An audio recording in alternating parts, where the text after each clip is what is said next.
Hello and welcome back, everyone, to another episode of Dream Chasers Ground Zero. Today I have with us Damion Lupo. Damion, would you just mind sharing the story with us of what we like to call your ground zero moment and just some things that you learned along the way to help you get to where you are today? Yeah, man, Aaron, it's great to be here, man. Thanks for having me. And it's funny when we think about ground zero because the older you are, the longer you've been around, especially if you're out there in the entrepreneur business investing world, you're probably going to have multiple ground zeros. And it's because life is cyclical. And when I think back, probably the first one I had, I think I can think of two, and they're about 10 years apart. One was in 1999. That's when I had an insurance agency that was a couple of years in. And I remember making the choice to leave it, even though it was really, I was on a path to where it would be kicking off about $1 million a year within 10 years. And so that's pretty damn good for most people. They'd say, well, why would you leave something like that?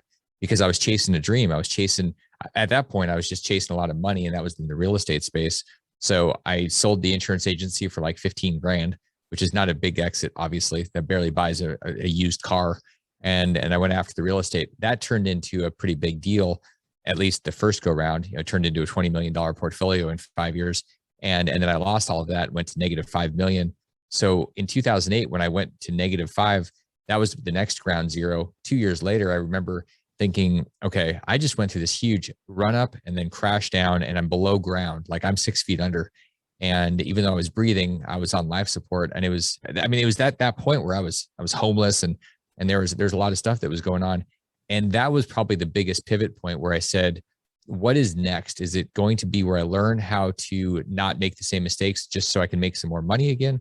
Or is it for something different? And that's when I shifted to the mission-based life, where the focus is on other people, where the mission is a million people freed from financial slavery, breaking the shackles of financial bondage. That's what it's all about now. And when you focus on mission, the money tends to be a side effect. When you focus on money, your life is never going to be fulfilled. You might have success, you might have fast cars, but you're never going to feel like a deeply meaningful experience of being alive. No, absolutely. I really love everything that you just shared there. And one of the things I really want to ask you about, just based on what you just shared, is that, I mean, even personally right now, and a couple of friends that I know as well right now, we're all kind of going through these little scenarios that's like, what's next? Like me personally, like I'm in my senior year of school right now, and I have to figure out what's next for me. I graduate in May, and I have to figure out, what life looks like beyond that point. Do I want to continue furthering my education? Do I want to, just get a position in a field? What exactly am I looking for out of my life beyond that point? And there's, some of my friends that are already out of school that are just saying, maybe I'm not necessarily happy in the position that I'm in right now, and I want to look into something that's a little bit more fulfilling, kind of like you said. But like, I just kind of wanted to ask, like, how do you shape your mindset in a position like that to focus on what's next and find out kind of what that next best thing is for you? Well, I'll tell you that the biggest thing that I see missing with a lot of younger people, especially, is that there's this lack of going deep. It's the constant what's next. And so it's the bounce from thing to thing to thing. And it's easy because when you think about social media, everything is a shiny object. The newer shiny object that you haven't seen before is the next one you want to go after. So you abandon the thing. So you go about 6 inches down and 2 miles wide, and nobody cares.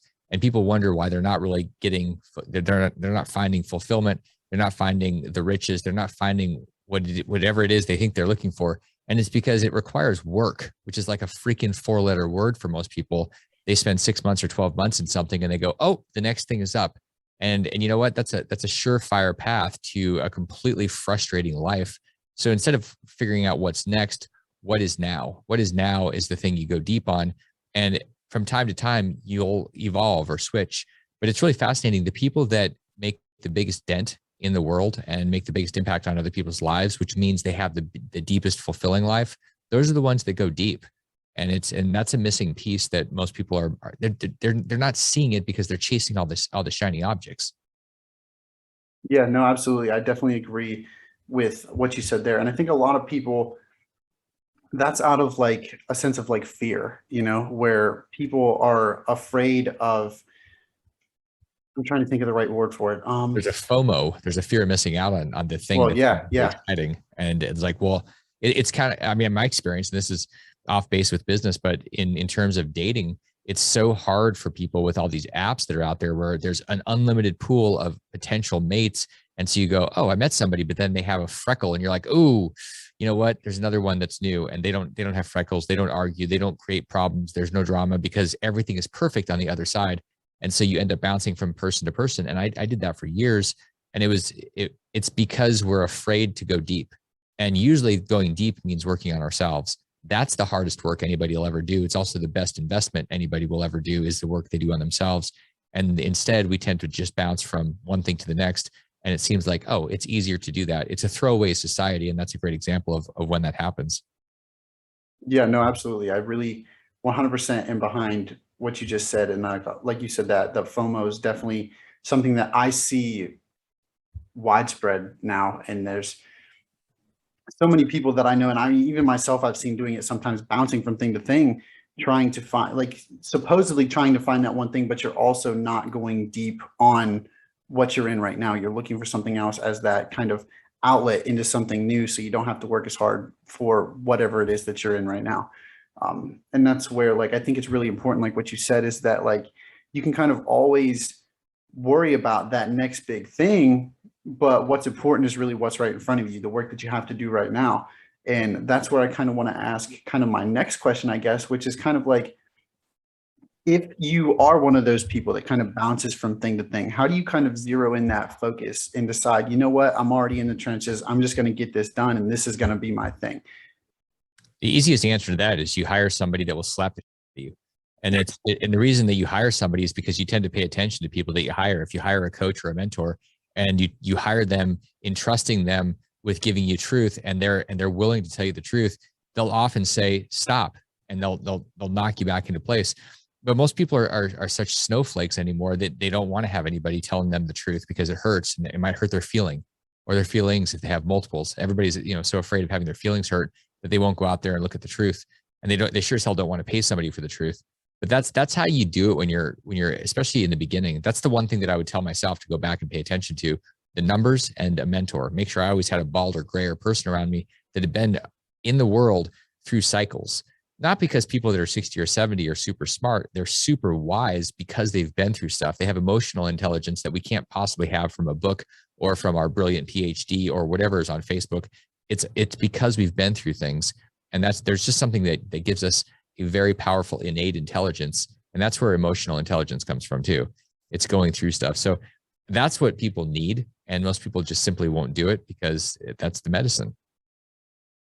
No, absolutely. And I do think that is something that's extremely important. I've heard even before that, finding somebody, and it doesn't necessarily have to be a mentor or like a hire, like you mentioned, but just having someone that can hold you accountable, that if they tell you like, hey, this is totally off base, or hey, what you're doing right now is not what you said you were going to do, having someone in that role that when they say that to you is going to bring you back kind of, I don't want to say to zero, but like back to center, where that recenters you and you helps you recognize that, okay, I'm a little bit off path right now, but thankfully to them, they brought me back here. I just know that I've even heard that a few times now. That's something that's extremely important. And I just wanted to throw out that could really be anybody. It just has to be somebody that when they say that to you, it hits home enough that you're going to recognize, oh, okay, like, okay, now I definitely have to redirect back to where I was before. Well, and the reason that I say this to somebody you're paying is because we will pay attention to things we're paying for. If it's your friend, it's your neighbor, it's your business partner, it's your mom, it's your dog, whoever's giving you advice. If you're not paying them, it's easy to just ignore their information. When you're paying people to give you the truth, we tend to pay really close attention to it. And so I always laugh when people say, well, yeah, I've got somebody, I've got a mastermind. And I go, is your mastermind costing you $10,000 or $20,000 a year? Well, no, it's a group of people and we have breakfast. I'm like, okay, you want to accelerate your life? Go pay for one of those things, because it will accelerate. It'll double, triple, 10x the speed at which you implement things, because we tend to take action on the things that we're invested in, not just in the social aspect, but there's actually a pain. Because if we go, okay, why am I paying $10,000 to ignore the advice? We tend to not do that. So this is a big leap for most people. Most people are just looking for the easy way because we're quite honestly a nation of snowflakes. Yeah, no, absolutely. And really that just makes me kind of wonder, like, if you were having a conversation with somebody, obviously such as myself, that I guess you could consider like a young, hungry, somebody looking to get into entrepreneurship space or just business, like what would you tell them, like with the knowledge that you have now, just kind of the best advice you'd give to them, like coming into the industry today? I mean, first thing is stop being a sissy and stop worrying about what people think about you. And I know it's easy to say that, but the reality is the less you care about what people think about you, the more powerful and the more successful you'll be, because you'll be able to move without hesitation. The problem is most people are so concerned about the judgment. They're going towards a life where they get to the end and they're going to be judging themselves, saying, "Oh my God, what have you done? You wasted your life because you were so worried what other people thought when they didn't actually think about you that much anyway." So it's moving out of that place and taking action. That's one of the things that in the beginning of my career, I spent a lot of time taking action, and I didn't really care, mostly because I wasn't talking to very many people. I had tapes, and I'm talking tapes. So I don't even know if you know what a tape is, Aaron, because tapes are something that are really stupid, but they were the only way that we could listen to the wise old mentors back 20 some odd years ago. And that's who I hung out with. It was these guys, mostly guys, some women, but mostly guys that had just been out there. They had this timeless wisdom and knowledge. And I spent my time listening to them. Sometimes I probably was talking to them. They didn't talk back much like directly, but the point is I had those influences and I wasn't going out there getting feedback from idiots, these people that were stupid, that were, and I say that because people that don't know better are stupid. It doesn't mean they're bad people. It's just like, I'm stupid in certain areas. I just don't know any better. So it's not a derogatory thing. It's a fact. And for us to spend time getting information or getting opinions from people that don't know what they're talking about is literally poisoning our brain and our soul. So I think it's important. You have to decide who is going to influence me. And if you say, well, I like my family, I like my friends, good. You're going to be your family and your friends. If you ever want anything that's outside of that, whatever that is, you're going to have to do something different. And probably part of that is shifting who you're surrounding yourself with. And most people don't want to do that because they're afraid of having open space, being alone, not having somebody to go have beers with, watch the game with. And that's a shift that most people aren't going to be able to engage. They're just too scared. Yeah, no, absolutely. 100%. I just want to ask you, kind of based off of that. I know you mentioned that you kind of surrounded yourself with that kind of separate community. And although I honestly think it's a pretty good example, because nowadays, like, the podcast medium is so huge, and you have YouTube and you have just the internet alone, like, you can find the kind of information like that just about anywhere you want. So where I'm going with that is just that I know you mentioned like finding that kind of right community, that's kind of where you want to go, rather than just the people you like, those more I think of the right word here, like the people who symbolize what you yourself want to become. And that's why I was just going to ask you if you kind of had any specific, I don't want to necessarily say like mentors, but maybe like podcast hosts or like books that you'd recommend, or anything to like a, young entrepreneur looking to, whatever it is, just whatever dreams they have, just somebody that they should be plugged into to help kind of gear themselves up for that. And this is incredibly personal for whoever is thinking about who they need to follow. I mean, I have mentors and I have people that I've studied. One of my favorites is George Leonard, who wrote the book Mastery, and he's been dead since before I read the book. And it's just there's principles and wisdom inside that book. I think we have to decide, we have to create a vision, and we have to say, okay, what is my life going to look like? And then we have a North Star based on that vision and values that are going to drive our behaviors to get there. And people will often say, well, I can't afford X. Like, I can't afford a mentor or a mastermind. And I always laugh and I go, why do you think you can't afford it? Well, it's going to cost this. And I go, no, it's not. It's costing you 10X that to not do it. People are like, well, that's easy to say. It's always costing 10. No, here's the reality. Let's say your mastermind costs you $50,000. Most people wouldn't blink about spending 50 or 100 or 200,000 on college. And I guarantee you a great mastermind that's $50,000 will do 10 times more than any college education, because you will accelerate your life and you'll shave off years, if not decades, into the actual progress, the path of progress. And people are so afraid of doing something outside of the norm. So what are parents doing? They're still telling their kids, oh yeah, go to college. Or if they're nervous about doing that, they'll say, well, I don't want to tell them not to go to college. And so I know you mentioned you're in school. We're doing things that are based on an old system. The old system is not it's not the way of the future. The way of the future is about networks. It's about connecting. It's about serving. It's about doing things at scale. It's not just about going and plugging into things like, I'm going to have a job and I'm going to do these tasks. Those rote forms of activity are going to be automated and robotized. They're going to be gone. So if that's your plan, you're screwed. You have to be bigger and thinking bigger about your impact. And the only way you're going to do that is to be around people that are also thinking that much bigger and are already doing it. Because if you're around people that are doing it, it's going to be normalized for you to do it. You won't be second guessing yourself. That's the shift. That's the power of having people around you in the mastermind. Yeah, 100%. Do you have any recommendations of places that, not even necessarily like students or young individuals now, but just places that somebody could go to look for communities as such? I think you mentioned it, all the podcasts, like what we're doing now, all these podcasts, people are setting them up. And at one point I thought, how does this person, because there's a lot of masterminds, how does this person have any, how can they possibly say that they're worth charging 10 or 20 or $50,000 for a mastermind? And I thought they haven't done anything. And yet they've done something that resonates with somebody that's listening. So whoever you're listening to, if they've got a mastermind, if they've got a way for you to be involved and they resonate with your energy, that's who you go to. So how do you find that? I don't know. You listen to dozens or however many podcasts and you'll find people and you're going to go, that is my person. I want to be a part of that tribe. And so it's really just a process of going out there and looking around. It's probably not your next door neighbor. It's probably not somebody that you've known for 20 or 30 years. It's probably somebody that's playing at a high level that you're going to run into and go, yep, I found that person.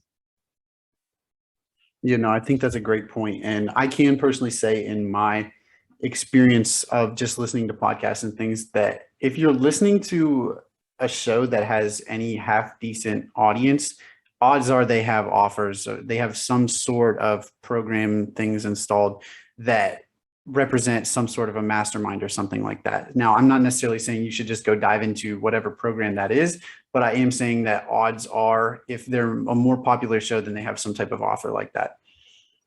That's normally the case. And you just keep looking.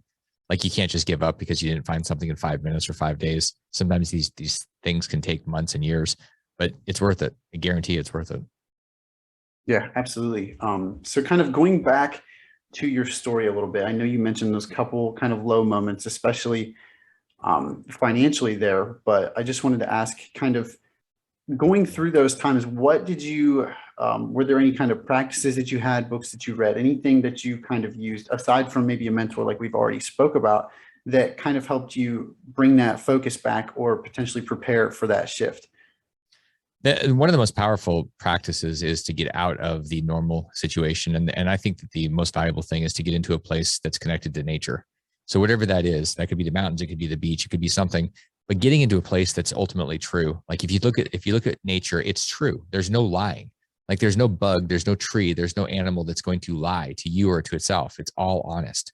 Everything in nature is honest. What's not honest is humans. Humans have all sorts of agendas and manipulation, whether it's in a city or whether it's your cousin. Like everybody's got their stuff because they have a frontal lobe. So the practice is go into a place of truth and absorb all of that, and it'll help you ground. Grounding is where you find your power, because power is in the presence, and presence is where you find clarity. 100%. And just kind of letting that simmer for a second and then shifting things up a little bit. I know we've talked about a lot of mindset so far, but I want to ask if you really had kind of any like failures along the way that really kind of taught you invaluable lessons that you still kind of carry with you today. When you talk about lessons, I mean, the reason I'm so bald and I got bald earlier is because I was out there getting cut and beaten, bleeding and bruised in the streets, in the mud and the trenches. And so the lessons are that I've forgotten more of the mistakes than I've made. Like it's just, there's so many. And it's one of the big ones is you always have to decide if when you're going to go out there and you're going to test something, are you going to ask permission or are you going to ask for forgiveness? When you try something new, and there are certain times where forgiveness is fine and certain times where you really should ask permission. One of the great experiences is when you decide you're going to just create something and there's a federal oversight.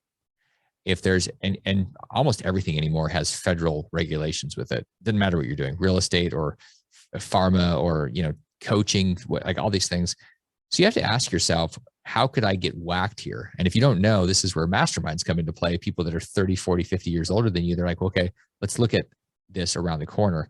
And so when you're asking those questions, you can oftentimes, you don't want to get to the point where you're so afraid of making a mistake that you're not willing to take action. But if you take action on things, there are things you can do that will literally get you so screwed up that it'll cost you years of your life to fix it. And that's one of the things that you really don't want to do. You don't want to waste years of your life fixing something. So there's a balance. And how do you find the balance? Part of it's experience, and part of it is having people that'll say, okay, let's look at it this way. And those people have already been through it. So the amount of mistakes I've made, like I said, is massive. And people say, well, like you asked, what's the big mistake, or what's a mistake? And it's like, that's almost like asking somebody what they know. It's like, I don't know anything. And until you ask me about, what do I know about caterpillars? I know they turn into butterflies. Like there's so many. And that's one of the greatest things that the greatest, most important things in my life is the amount of mistakes that I've made. And for most people, we're so afraid of it because our system, like you're in school and they teach you that if you get 50% wrong, they're going to kick you out. That is a terrible thing to teach anyone, because in the real world, look at baseball. You're a sports guy, you're an athlete. In baseball, the guy that flunks 6 out of 10 times gets paid $10 million a year. So we're taught one thing, and the real world is the opposite. So the most important thing is to think about how to think, learn how to think, and then go out there and stub your toe repeatedly, different ways. Don't do the same one over and over, then you look like an idiot. But the reality is that's how you become successful. That's how you have a life well lived, is going out there and bleeding in the streets. Yeah, 100%. I mean, that was deep in and of itself. I really love what you said there. And I'm just trying to like wrap my head around some of it, because I mean, it's just like, as you're saying it, I just think of all the examples that like I can think of off the top of my head of exactly what you're mentioning. And just, I know like the fear of failure is something that holds, I mean, I'd give a solid 90% of people back from taking action. And it's just like, I don't understand why it's not celebrated in a sense. Like you said, that, you know, the schools teach you that if you get 50% wrong, that we're going to kick you out. But at the same time, like, failure is, I would honestly say, one of the most proven strategies of learning. And like you just said, like, if you want to accelerate your growth, then you need to go out and fail. But at the same time, like, we're literally groomed from birth to, you know, till somebody opens your eyes, that failure is bad. So everybody grows up fearing that, and then nobody ever takes action on what they want to do. We also have a big problem called obligation. We tend to live our lives out of obligation. We're supposed to do this. We should do this, all over ourselves. And that doesn't help anybody. You know, maybe the, you know, whoever eats is the one that, you know, when you should, but the reality is the obligations, and this, I see people all the time that are doing this, and I can feel myself feeling like I need to do things, whether it's going to holiday parties or people's birthdays, or spending all this time, which is the one thing that we all have the same amount of, and we don't get any more. We all have the same 24 hours.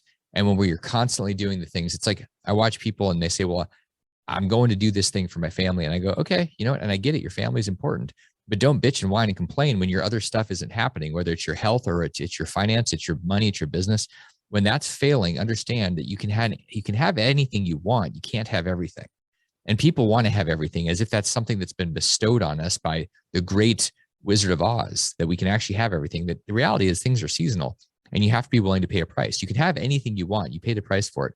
And so sometimes, like, I tend to work a lot, and there are consequences of that. I have more success in business and money than many people, and I have less success in other things because I haven't put the time and energy into some family stuff and some health stuff.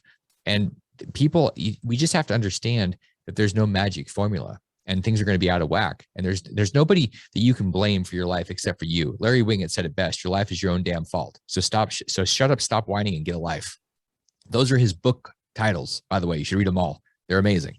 And that's, people don't want to own their life. They want to blame somebody else. They want to say, well, I can have everything. And the reality is they're not going to change the world. People that change the world are the ones that are a bit obsessed. Like Grant Cardone's book, Be Obsessed or Be Average. Well, most people are going to be average. They're not obsessed.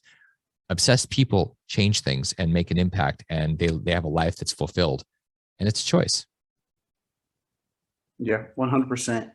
And I know you've provided us with some truly value-packed information so far. I know it's about time we should start winding it down a little bit. I don't want to take up too much of your time. And I love the absolutely no BS approach to everything today too. Very straight to the point. And the, you know, you can't really misinterpret anything that's being said here. So I've really loved that so far as well.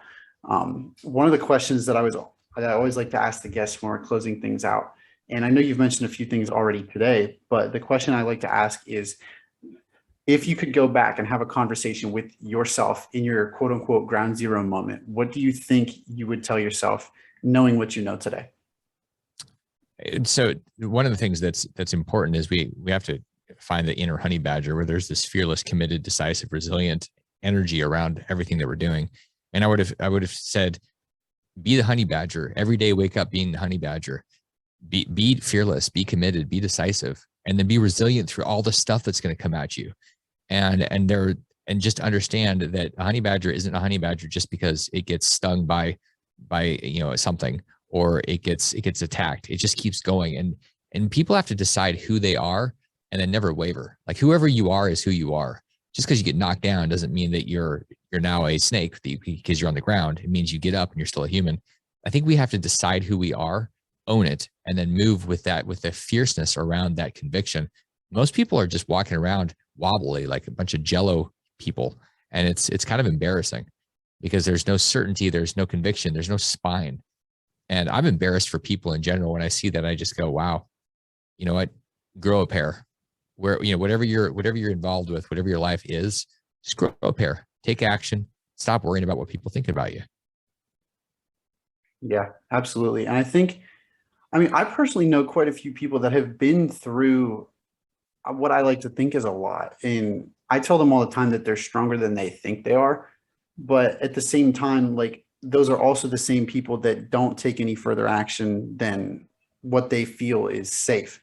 So I was just going to ask, kind of piggybacking off of the last statements there, like, is there anything that you would tell those people that honestly have the strength to do it, but just don't know how to tap into it?